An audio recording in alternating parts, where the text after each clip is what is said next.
Well, I mean, you know, it's like not that hard to see, really, if you actually think about it outside of ego. Inside ego, people hear me say that I want to run for president, and they automatically jump to all these crazy conclusions about me being crazy and delusional for even having that thought. Like, why is it that everyone isn't allowed to have, you know, like grand aspirations, you know? Like, why not? Right? Like, that's the real question, is like, why not? You know, these people are like assuming that I'm so egotistical that I think I should be in charge of everything. And that, you know what I mean? Like, that's like accusing me of being a control freak. But look at me. I am so opposite of a control freak.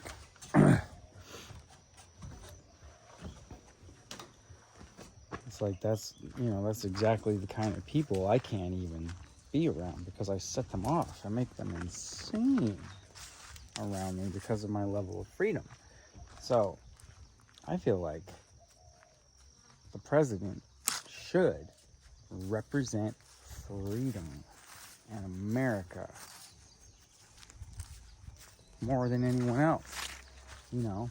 And so I feel like I'm a great candidate, because you could tell I'm not paid off. I'm not kissing ass to be able to play music down there. I'm not kissing ass to be able to, you know, be part of the eco village and stuff. I'm not even willing to be paid off, but, like, you know, I respect my elders when they deserve respect, but dude, like, I'm not down with bullying. So I show up and there's just all this like tyranny about, and I'm in a border conflict. I mean, literally, my life has been an example, like a miniature, like village, like an old, you know, medieval village with like evil preacher down here and a bunch of people you can set off as witch burners, and you know what I mean, dude? Like, I practically lived a Bible story here in Hawaii and of my own. Like, in 1,000 years, they might be telling this story. And it'll be far-fetched, and they'll talk, you know what I mean? Like the orbs and the angels and the lingo, like the words change. We don't even know. Like, the Bible is becoming more real all the time, as I realized that interpretation is so lost, dude. Like, people can't even tell, you know, a story correctly. Like, I say something that triggers a bunch of people on Facebook, and then you just hear through the telephone game people telling each other what I said even. And I'm just like watching like the results. I'm like, that's not even close, dude. So that's why writing stuff down really matters. And, you know, intelligent people make themselves lists. They write themselves notes, reminders. They understand that our awareness is just like constantly distracted. And our brains, we can't even expect them to download all this information. So, like, intelligent people just let go of trying to remember. They're just like, oh, my brain can relax now. I don't even care about remembering all these dates and numbers and facts about science, and you know what I mean? Like, that school has us trained to use our brains as these giant hard drives to save all this information, and it gets so full of answers that you're supposed to remember that you can't even think straight, you know what I mean? Like, so Einstein, I think, said it, that he was looking up one of the things he said back in the day, and the reporter and photographer were all like, wow, it's like weird, you're the smartest person alive supposedly, and you can't even remember your own answer. He's like, well, I gotta let my brain breathe, and that's why, you know, I don't store things that I have written down. I leave room for new processing. And so I was just like, I mean, I don't remember the way he said it, but that's the way I received it. And, you know, I decided that right then, I don't even care if I lose my memory, and I've like let go of trying to remember, and people act like, oh, well, there's a way I can take advantage of you. We'll just like fudge our agreements and say you remembered it wrong or whatever. And so it's weird how fast people take advantage when you show that you're casual about things, right? Like, I don't even care. Like, somebody steals something worth a couple $100, I'm like, your honor is only worth a couple $100? Like, I'm blown away. And people stealing big, your life is worth so little to you, you know, like your honor and then your life, dude. It's just like, wow, just the greatest asset you have is your body and your honor and your life and your name, and you know what I mean? Like, dude, it's not hard. You just act honorably, and eventually people will respect you. I guess that's how it's supposed to go. Anyway, presidential. I talk about myself as if I already am. I heard that little koi fall the other day. I was like, what just fell on my roof? Wow. Anyway, so it's like, you know, I talk about in my sci-fi book and movies and stuff. No, strudel sister, no. I was talking about time traveling, you know, and it's like Bill and Ted, you know, you sabotage your future with goodies, you know, you like put things in places that will help you in your future. So I have been playing Bill and Ted with myself and looking at my, you know, my assets and my, like, planting trees, sticking seeds of fruit in the ground all over, like just planting seeds of ideas in people, like telling people, you know, that they would be, you know, good artists in ways or whatever. If I see qualities in them that show me that they would be successful in an arena, I let them know. I'll be like, wow, you'd be, you know what I mean? I try to inspire people. So, anyway, so I feel like that's really kind of what a president should be for, is for inspiration. You know, like someone that the people can trust. And so I've been through the ringer, dude. Like, people were calling me literally like a predator and all this super crazy stuff.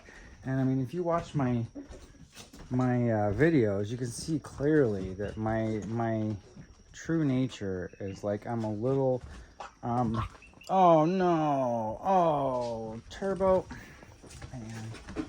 Ooh. You know, I'm a cartoon character, I guess. But what I was gonna say is that I'm pretty mellow. I'm pretty loving, kind, and I'm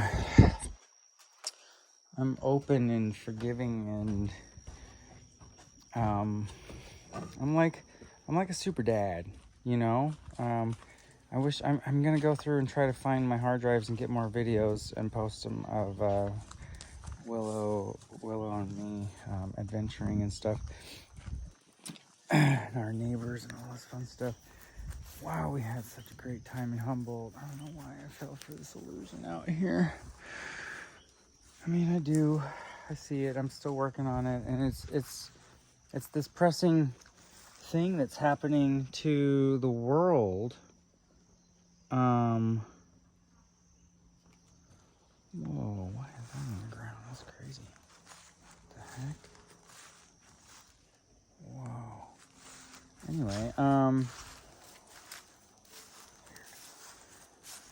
it's, you know, the sun, the magnetic excursion, like, you know, I feel like, well, I mean, I am now Noah in the Bible. I mean, I met Noah, this little kid, so maybe it's actually further off, and I'm the one who plants the idea in his head, and he's the one who saves humanity. But I don't know where I am in the story, but I'm a time traveler, and I'm right here, right now. And I think I figured out how to jump zones and jump timelines, and I'm finally in the right timeline. And so I'm staying in it. And if you know what that means, then I'm already president. And I know it because I've seen the future. And I know that I'm the best president in history because my heart is fully in it for everyone, not just Americans, like literally 8 billion hearts out there on planet Earth are my number one priority. And I'm not about to leave anyone outside of this ship when the water comes, dude. That is not my way. This is not how we're ending this cycle. We're gonna teach those narcissists out there not to throw rocks, not to villainize people that are just hypothetical philosophers. And, you know, people should be able to contemplate the what ifs comfortably. And you know what I mean? So that really relies on a belief system that, you know, a belief system that like is open to holding different paradigms in mind at once. Like actually being able to look at 2 different or multiple different mind frames at once. And I got some friends here to see me. And so I'll finish with that, I guess. I think I would do a good job because I'm looking out for everyone and I'm not easily persuaded. You can't pay me off. And, you know, I can keep a secret and I can keep, I am honorable. I haven't been doing anything to cause any drama, and I haven't done anything to draw any attention, like negative attention. Out of all the things that have happened to me this last year, like the only thing I finally decided to do was react directly to the person that decided that it was their job to like ruin my life on Facebook. And so I stood up for my name, I stood up for myself, and I just gave her a taste of her own medicine. And it caused a little bit of drama, but you know, ultimately I think it helped, and I'm back to feeling like I can be myself and not like carry around all that judgment that everyone else was carrying. And now it actually feels like a badge of honor to me, and I feel like I'm good to go. Like now what I've got is a community that realizes that they can trust me. And this next couple years is going to be so beautiful, dude. Like I'm going to set an example of how good of a leader I can be, because we're going to build this dance floor. We're going to try to get all the species, and we're going to be ready, and we're going to show that I can be a good tribe leader. And then everyone's going to be like, yeah, dude, this is who we want. Not only running the United States, but kind of like leading the world like narrative in the direction of interdependence. And we're almost there. So I feel like I've been working my whole life on this one art project, and I'm ready to bring it to you. I need your help. It's time for collaboration.